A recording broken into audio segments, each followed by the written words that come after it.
Update muna sa LPA na minomonitor natin sa loob ng ating area of responsibility.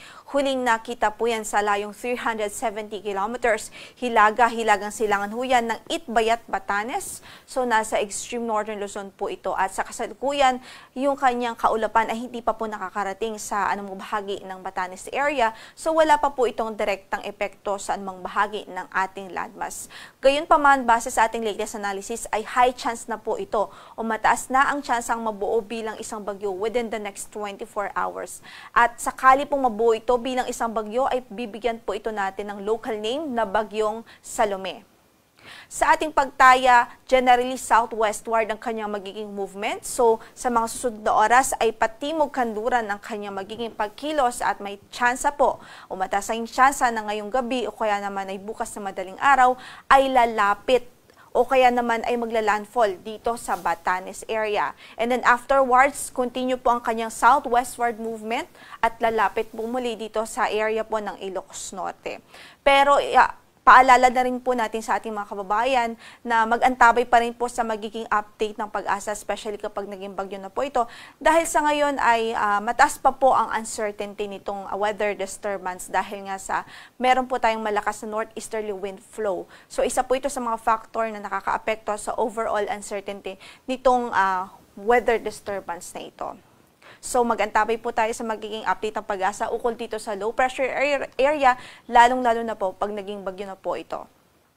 Sa kasalukuyan, yung Intertropical Convergence Zone ay nakakaapekto rin sa Mindanao at nagdudulot ito ng malawakang pagulan sa malaking bahagi ng Mindanao at ilang bahagi ng Visayas. Yung easterlies nakakaapekto din dito sa silangang bahagi ng Luzon at Visayas habang meron din tayong northeasterly wind flow o yung hangin na nanggagaling sa hilagang silangan, nakakaapekto yan sa extreme northern Luzon. Update naman din ho dito sa dating si Bagyong Ramil na ngayon ay nasa labas na nga po ng ating area of responsibility. Huling nakita ang sentro nito sa layong 970 kilometers kanluran ng northern Luzon. Taglay pa rin ang lakas ng hangin na 95 kilometers per hour near the center at agustiness na 115 kilometers per hour.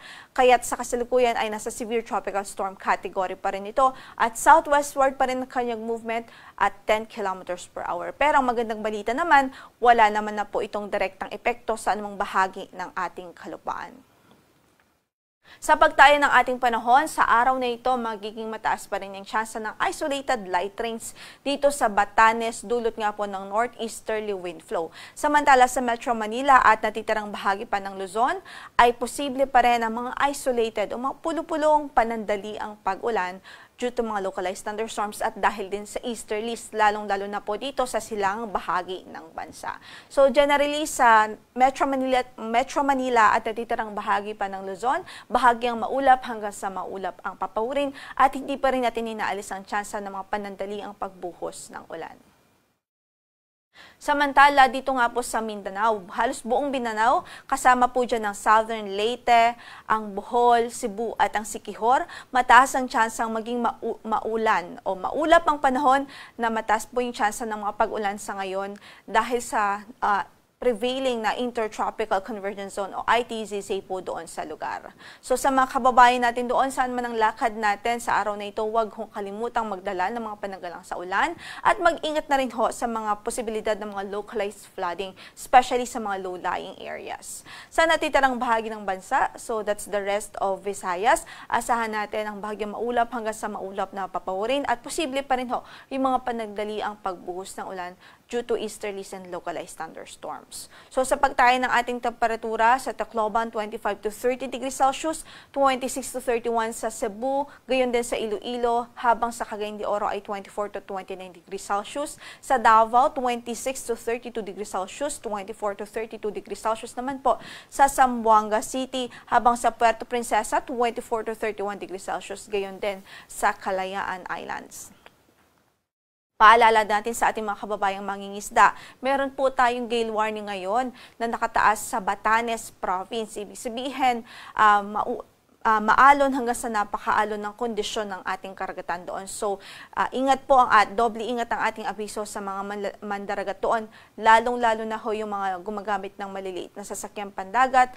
As much as possible ay hindi po natin ina-advise na pumalaot yung mga gumagamit ng maliliit na sasakyang pandagat pag meron po tayong nakataas na gale warning.